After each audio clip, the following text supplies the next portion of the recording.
People do not have to go and light a candle to do anything to you. People do not have to write your name down and put you in no jar or bury you in no hole, or wipe their ass and flush you down no toilet. People don't have to do that to you. The worst type of witchcraft that can be done to you is when you do wrong to an innocent person and they cry and they cry and they cry and they drop tears, because when them tears roll down their face and land and touch that floor, it is an actual libation to their ancestors and their spirit guides and their spirit court. That's why you hear people say that you will pay for every tear that you make somebody cry, because they're crying out a libation.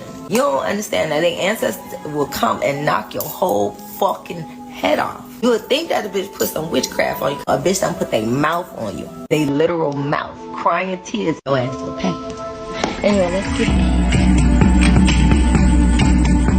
Hey, it's Patricia in Landon Regali, Chief Little Flower, coming at you from the fallacy of a private sanctuary with the dark web ever so elusive over my shoulder and the great World Wide Web. At the time of this recording, it is Tuesday, July 16, 2024. Wow. I feel like I've been giving a lot of attention to the gang stalkers out there, because how they handle or mishandle themselves has an impact on society. But if we kind of feel that we're lost in the sauce and there's no way of reconciling without an ounce of hope, it's really difficult to rise above your status quo to see exactly how you can make amends. But I want to stop and say a shout out to all of our integrity-filled populace, because I see you, I've been seeing you, and I love each one of you. You all help raise up the ones around you, even to a fault whenever they still take advantage of you. And so sometimes it can be really difficult to keep sight of that whenever you have such happiness haters tearing you down with their stupid little psyop assignments, when all you want to do is just love them. Because at the end of that line is nothing more than chaos, because with all of the psyop assignments, sometimes it's really difficult to hold on to your joy. But honestly, when you know who is on the throne, just be very well aware that everything, all of the onslaughts, because targeting of the individual is an onslaught of hate crimes by RICO crimes, which are your organized crime syndicate in your locality that dish out the actual PSYOP assignments to the PSYOP assignment prostitutes that ain't got no integrity, that found a way to erode civil liberties while at the same time garnering pay to compensate the morality, to compensate their ethics. And honestly, there's so many of them. So whenever somebody says to me they don't know what targeting of the individual is, I'm like, I bet you know what a centipede is. I bet you know what bukkake is. So how can you dare say you don't know what targeting of the individual is? I look at that and I go, oh, there's a tail right there, because most of the miscreants of targeting of the individual and of the gang stalking, that's what they're trained to do. They're trained to go, what? I'm not very well educated and I refuse it. Okay, refuse it. But to the rest of the populace, just know every time that you respond, disengage. You don't even have to respond in love, but silence is a wall around wisdom. When somebody shows their ass, just act like you didn't see it. Just act like you didn't see it, because at the end of their little wannabe gangster shit show, what they are sent to do is to solicit a response. Because when they solicit a response, the end game for their puppeteering them, is for you to lose your cool. And when you do, your frequency of your vibration, takes a pitfall. And so whenever you descend beyond layers of your natural high vibratory frequency, you are more susceptible to other lower vibratory frequency attacks, especially with directed energy weapons. There are some weapons that if you maintain a high vibe and can look past it and not give two shits, you can circumvent that. I've learned that for myself. And then, moreover, all of the esoteric attacks in the 5D of all the spell work and all of the demonic witchcraft, you have to be vibing on that level for it to have an effect. So if you can maintain, if you know the enemy's playbook, that should take the sting out of it, because you are plug and play. Anybody who was in your position, they would have been contracted to come sideways at, and they don't care. They're in it for the love of their own idolic god, which is money. And so at the end of that tirade, there is no God that's going to help them with protection of shit, because they stepped out of their alignment of who they really are within divinity of healing. So you already have the upper hand by the single fact that the heel grabbers are coming at you because you do reside on a higher level. So, but when it is said not to sink down, when you sink down is whenever you give it attention.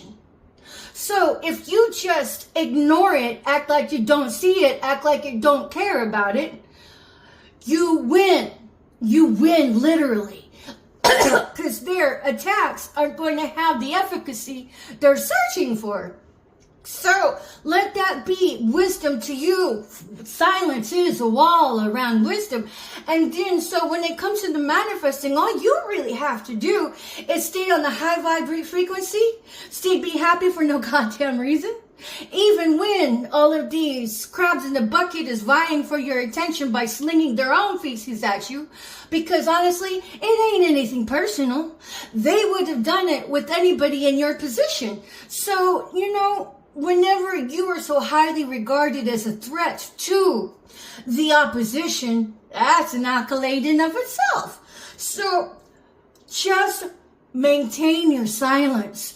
Anything of these negative Nancy's want to throw at you, such as psyoping your personal belongings, we're taking shit, putting back shit, just to go, fucking you, what you gonna do about it, what you gonna do about it, what you gonna do about it. Whenever you're able to look past that, just know that you are on the most virtuous path of all of them, because whatever is taken away from you will be given back to you tenfold, immeasurably beyond the scope of that. So your job is to look at the Almighty and go to God with Him in all of your frustrations and give it to Him, because whenever you forgive that person, you broke energetic ties. And it's the energetic ties that weigh us down that contributes to the weight making our heart heavy, no matter how wonderfully positioned you are with all of the upright actions and choices. So when you disconnect energy from them and give it to God, when you give it to the Most High, when you give it to the universe to actually take care of things for you, that's whenever the universe can step in and do the heavy lifting for you. Let the universe do the heavy lifting for you. So never mind them. And if you can find your path to be able to pray for them, to prosper in healing, to coming into an alignment with divinity, it's a win-win, because for anybody to have to go through that, they have to look at themselves in the mirror and be able to endure the reflection scene that's looking back at them. It's called Dark Night of the Soul, and that shit hurts. And honestly, not many people make it out of it. But, that becomes doing your shadow work. That becomes being accountable for your own heavy lifting of where you are in life, with being able to address the wounds, with being able to address the infractions that people have done against you.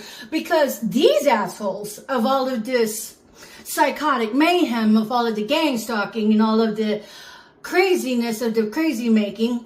1,600 of the Nazi scientists and people who ran the concentration camps were funneled right into the United States. So they've had generations since World War II to come up with the template to attack and antagonize people. So one of them is, finding out what your childhood wounds are, and then digging the healing with that, and then casting salt upon it by getting some yahoo to come. They use sex as an espionage to get somebody to break down their barrier, and then that sent person, which is a honeypot, is going to come in and do what they can to wreak havoc against you. So they're again bringing down your vibratory frequency, so you're more adaptable to being binded to any negative attacks, such as witchcraft, such as spell work, or just such as orchestrating your life to, get the target to seppuku or survive. So hold on to your joy, and then look to the universe. And when you're in the pit is where warriors and superheroes are made. You never deserve to be in it, but since you're there, don't you want to make the most of it? Because those muscles will never see the light of day unless you are in the pit. So if you want to strengthen them and have them work for you rather than against you, that's why you have to go to God and say, or the universe, and say, if I have to be in the middle of all this malarkey, let me learn from it, okay? Let me learn from it. Be open to correction. Be open to being a teachable spirit. And then the heel grabbers, just pay no mind to them, because when you pay no mind, you hold on to your vibratory frequency. And whenever you are alone and can schedule your own downtime with the creator, with the universe, that's whenever you can hash it out in private. I mean, except for the stupid, I keep looking up because there's a fire alarm right there, except for the stupid Truman Show. So it's been Patricia and Landon Regali coming at you from the fallacy of a private sanctuary, talking about holding on to your joy and what makes it a spiritual battle, because all of the antagonism of all these foot soldiers of the minions of Auschwitz 2.0, they ain't got no brains, because if they did, they would know how to not bring curses into their lives, and they would have more savvy to know that not all money is good money, and all of that blood coin flipped off to detriment of somebody else's expense is all cursed. So leave them to their own demise or own learning. I pray for them to prosper in healing, never to prosper in the wickedness. And I let go and I give it to God. And so when you let go, there's no more energetic ties. And when you choose to have faith that it will work out for you to the best of your ability, so you learn to become shaped in and crafted in all of that cesspool of demonic behavior, you become so much more well-versed for it in the end. And then you can teach others and teach others what you went to get there. And then all of a sudden, all that action, you garnered immunity for it. I guess you would call it humoral immunity, because you built a defense naturally from the inside out. So, but with all of that backfired spell work, I'm all like, come on with you witches. How can you think dishing out ugliness to somebody else would never come to pay you a visit? I'm all like, that's why you shouldn't do to others what you wouldn't want to happen in your own life. And then so now, as the chapters and cycles have come to a close, you are on the new cycle of your own fresh beginning of all the spell work and all the death magic that you had cast upon others. In which I say, what happens to you matters, but if you want to stay the wicked buffoon, well then, who needs you? We got enough parasites running around here. Then I say, well, you made your stance? Then sayonara, bitches.